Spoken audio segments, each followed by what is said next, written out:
एक 13 साल के लड़के ने मेरी दादी की सबसे प्यारी चीज बर्बाद कर दी और आज मैं उसका शुक्रगुजार हूँ। मैंने मेसन नाम के एक 13 साल के लड़के को $100 दिए और उससे कहा कि वह हफ्ते में 3 बार चुपचाप मेरी दादी के सब्जियों वाले बगीचे की देखभाल करे। मेरी दादी पिछले 40 सालों से इस बगीचे की देखभाल कर रही थीं, लेकिन अब गठिया आर्थराइटिस की वजह से उनके हाथ इतने कमजोर हो गए थे कि वह कैंची तक नहीं पकड़ पाती थीं। हर रात वह रोती थीं क्योंकि उन्हें लगता था कि उनकी जिंदगी की सबसे प्यारी मेहनत अब खत्म हो जाएगी। हर रात मैं खिड़की से देखता कि मेसन बगीचे की घास साफ कर रहा है, पौधों को पानी दे रहा है। 3 हफ्तों बाद भी बगीचा हरा भरा था। दादी उसे देखकर इतनी खुशी से मुस्कुराती कि मेरा दिल खुश हो जाता। लेकिन एक सुबह मेरी नींद दादी के रोने की आवाज से खुली। मैं बाहर भागा तो देखा कि पूरा बगीचा बर्बाद हो चुका था। झाड़ियां उखाड़ दी गई थीं और टमाटर कुचल दिए गए थे। मैंने दादी से कहा सब ठीक हो जाएगा और गुस्से में सीधे मेसन के घर पहुंच गया। मैंने उससे पूछा तुमने ऐसा क्यों किया?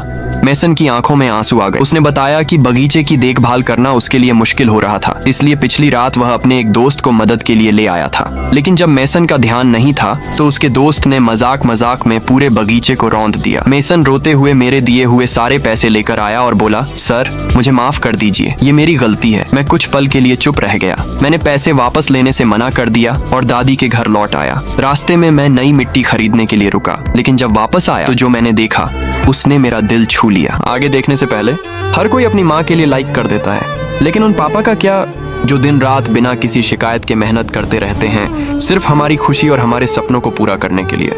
अगर आप भी मानते हैं कि आपके पापा दुनिया के सबसे मेहनती इंसान हैं, तो आज इस वीडियो को अपने पापा के नाम प्यार दीजिए। वीडियो को लाइक कीजिए, चैनल को सब्सक्राइब कीजिए और कमेंट में अपने पापा के लिए एक लाल दिल जरूर भेजिए। दादी बगीचे में खड़ी थीं और मेसन उनके कांपते हुए हाथों को सहारा देकर नए टमाटर के पौधे लगा रहा था। मेरा चेहरा शर्म से झुक गया।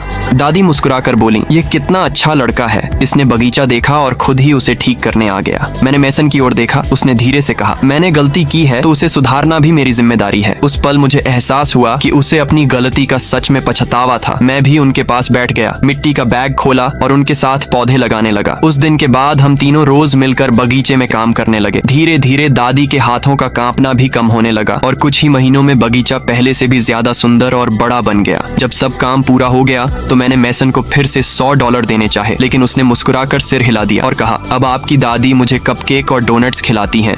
मेरे लिए वही सबसे बड़ी कमाई है। वह पैसे वापस करके अंदर चला गया, जहाँ दादी बगीचे के टमाटरों से बना गर्म सूप लेकर उसका इंतजार कर रही थी। मैं उन्हें हंसते हुए देखता रहा और उस दिन मैंने सीखा कभी कभी कुछ चीजें टूट जाती हैं ताकि उन्हें पहले से भी ज्यादा मजबूत और खूबसूरत बनाया जा सके।